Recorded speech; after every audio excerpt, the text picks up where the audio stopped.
اللہ تعالیٰ نے یہ جو ہمارے اوپر انعام فرمایا کہ خدا بند قدوس نے ہمیں اپنے حبیب علیہ الصلوۃ والسلام کی امت میں شامل کر دیا، کیا اس نعمت کے اوپر کبھی ہم غور کریں تو ہمیں اس کی وسعت کا، اس کی عظمت کا، اس کی فضیلت کا پتہ چلے کہ یہ کیسی نعمت ہے۔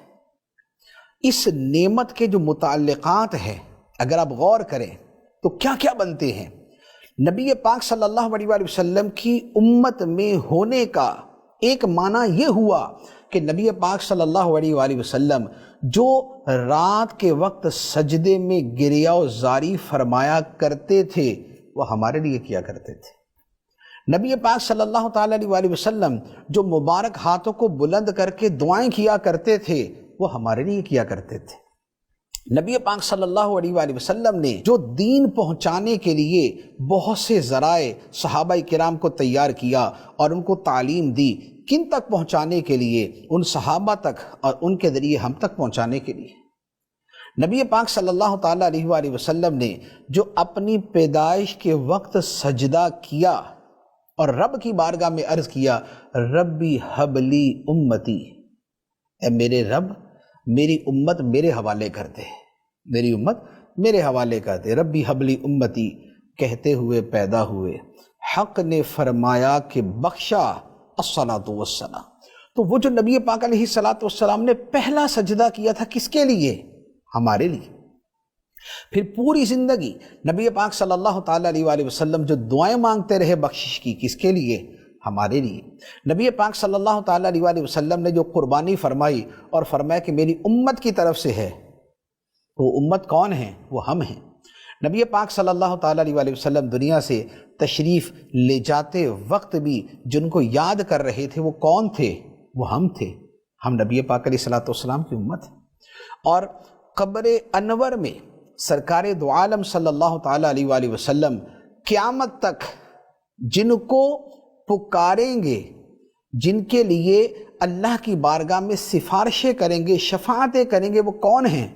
وہ ہم ہیں، وہ ہم ہیں جنہیں مرقد میں تا حشر امتی کہہ کر پکارو گے، تو وہ کون ہیں؟ وہ ہم ہیں۔ نبی پاک علیہ الصلوۃ والسلام کے روضہ اطہر پر حاضر ہو کر جنہیں یہ کہا گیا کہ اگر تم اپنی جانوں پہ ظلم کر لو، کو گناہ کر بیٹھو تو اس بارگاہ میں آ جاؤ اور یہاں آ کے استغفار کرو، رب سے بخشش مانگو، رسول بھی تمہارے لیے بخشش کی دعا کر دیں تو اللہ کو توبہ قبول کرنے والا، رحم کرنے والا پاؤ گے۔ تو یہ بشارت، یہ مژدہ، یہ خوشخبری اور یہ حکم کن کو دیا گیا ہے؟ ہم کو، امتیوں کو۔ قیامت کے دن جب سارے نبیوں کے پاس سے ہونے کے بعد نبی پاک علیہ الصلوۃ والسلام کی بارگاہ میں آئیں گے اور نبی پاک علیہ الصلوۃ والسلام پہلے سب کے لیے حساب شروع کرنے کی سفارش کریں گے، لیکن اس کے بعد جب خاص شفاعت کی باری آئے گی تو شفاعت کس کے لیے ہوگی؟ ہمارے لیے۔ شفاعتی لأہل الکبائر من امتی، سرکار فرماتے ہیں میری شفاعت میری امت والوں کے لیے ہے، جو امت میں کبیرہ گناہ کرنے والے ان کے لیے بھی ہے، دوسروں کے لیے بھی ہے۔ قیامت کے دن جب خدا کی بارگاہ میں میزان عمل پہ اعمال کا وزن ہو رہا ہوگا اور جس کی نیکیاں کم پڑیں گی، نبی پاک صلی اللہ علیہ وآلہ وسلم اس کی نیکیوں کے پلڑے کو بھاری کریں گے۔ وہ کون ہوں گے؟ ہم ہوں گے، امت ہوگی۔ قیامت کی سخت پیاس میں جو حوض کوثر کے جام نبی پاک صلی اللہ تعالیٰ علیہ وآلہ وسلم عطا فرمائیں گے، جس حوض کوثر کے بارے میں رب نے فرمایا انا اعطیناک الکوثر، اے حبیب بے شک ہم نے تجھے حوض کوثر عطا کر دیا۔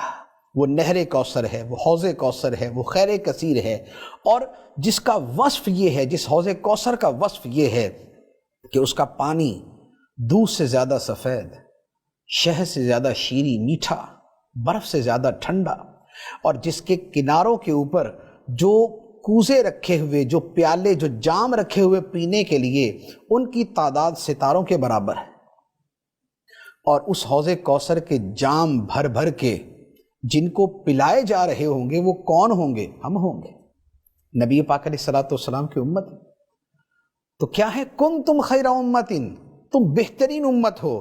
تو اب غور کریں کہ آقا کریم علیہ الصلوۃ والسلام کی امت ہونا کس قدر عظیم شرف کا باعث ہے۔ وہ کون ہوں گے کہ جن کے لیے نبی پاک صلی اللہ علیہ وآلہ وسلم بار بار رب کی بارگاہ میں جائیں گے، مولا انہیں بخش دے، مولا انہیں بخش دے، مولا انہیں بخش دے؟ وہ ہم ہوں گے۔ معراج کی رات جو 50 نمازیں فرض ہوئی تھی اور نبی پاک علیہ الصلاۃ والسلام بار بار رب کی بارگاہ میں جاتے تھے کہ مولا کم کر دے، مولا کم کر دے، اور اللہ تعالیٰ نے کم کرتے کرتے 5 نمازیں صرف فرض کی، تو نبی پاک علیہ الصلاۃ والسلام جو بار بار رب کی بارگاہ میں گئے تھے، کس کے لیے؟ ہمارے لیے، امت کے لیے۔